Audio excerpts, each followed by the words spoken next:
De volta com Mais Saúde Band, obrigado por você aí do outro lado da tela. A gente está falando aqui sobre câncer de pênis, câncer de próstata, com a gente o urologista Dr. Rafael Alvarenga. A gente estava falando sobre identificação, agora tratamento. Existe tratamento para a doença? Existe sim. O tratamento ele está diretamente relacionado ao grau da doença, né?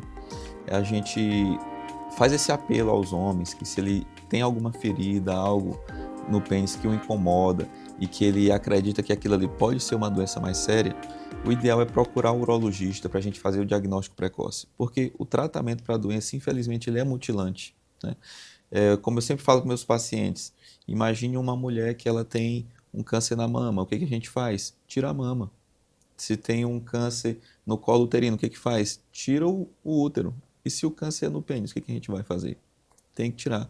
E só tem um, né? Então, se você só tem um, trate bem o seu amigo, que você precisa dele para as suas atividades sexuais e também para reprodução e urinar bem, E né? autoestima também, Com né, certeza. doutor?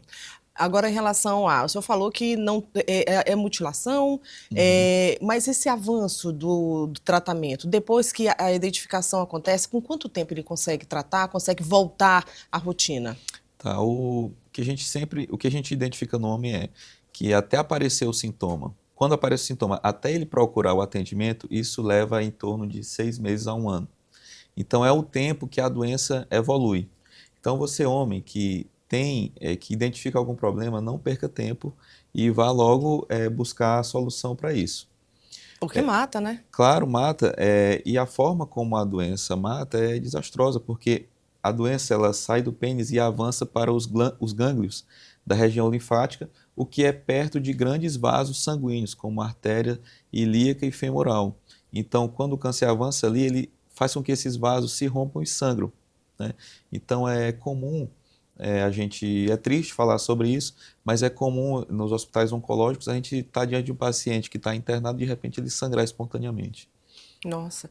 Doutor, prevenção, tem como prevenir? O senhor fala que a identificação visual até, inclusive, é a principal. Então, agora, tem como prevenir isso? A forma como se alimenta, a forma como o comportamento do homem e procurar, porque o homem não gosta de procurar nenhuma unidade de saúde, a gente já sabe disso, quem arrasta é a mulher, quem arrasta é a namorada, o senhor falou ainda há pouco sobre isso. Tem como prevenir? Pronto.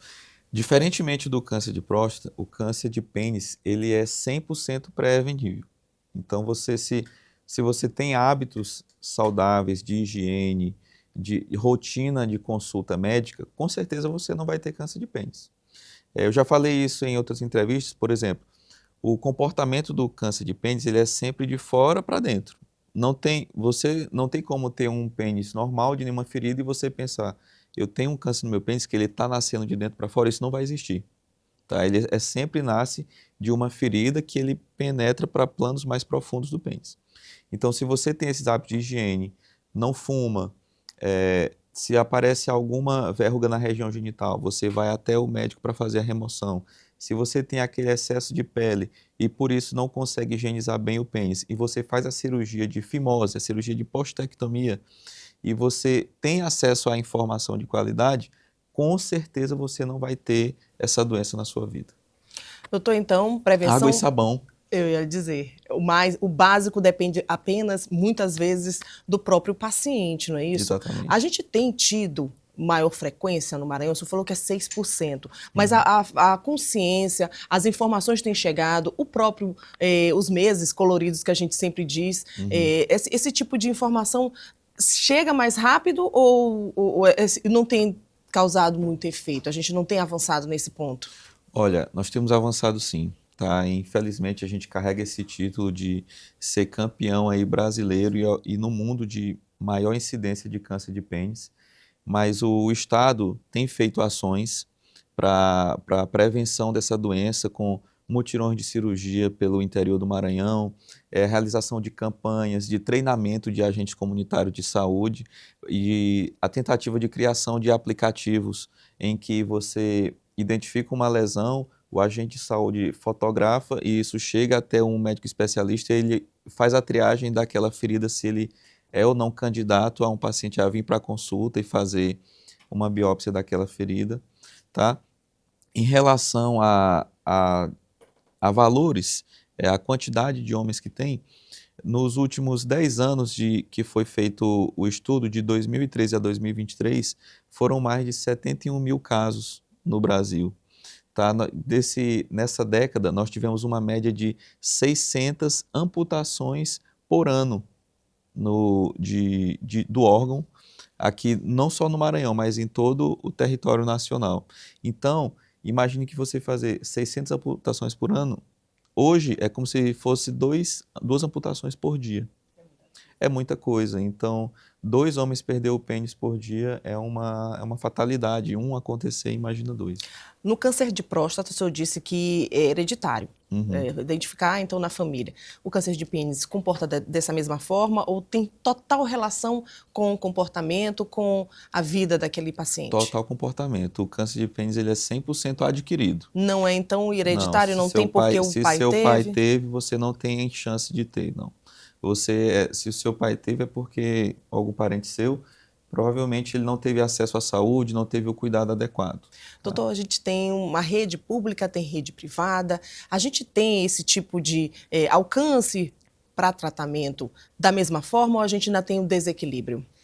Olha, em relação a esse problema, ele ainda não é muito equiparado, né? Sim. Porque devido à falta de informação, o especialista não está presente ali na rede pública, principalmente no interior, então é defasado esse tratamento, tá? O que poderia ser bem melhor evitado se, com as ações que o Estado vem fazendo, com certeza isso vai melhorar. Doutor, falando do trabalho que o senhor desempenha, o senhor pode contar um pouquinho do seu currículo, do avanço, inclusive, do seu trabalho e contribuição para o Maranhão? Nós atendemos hoje na clínica Dom e na clínica Urocentro, tá? Onde a gente consegue isso na rede privada. Na rede pública, nós atuamos principalmente no Hospital Carlos Macieira e em algumas unidades também do interior do Maranhão. Nesses locais, a gente consegue fazer a triagem desses pacientes, fazer o exame clínico adequado, identificar se ele tem alguma lesão no órgão sexual, que isso seja predisposto a ter ou não um câncer de pênis.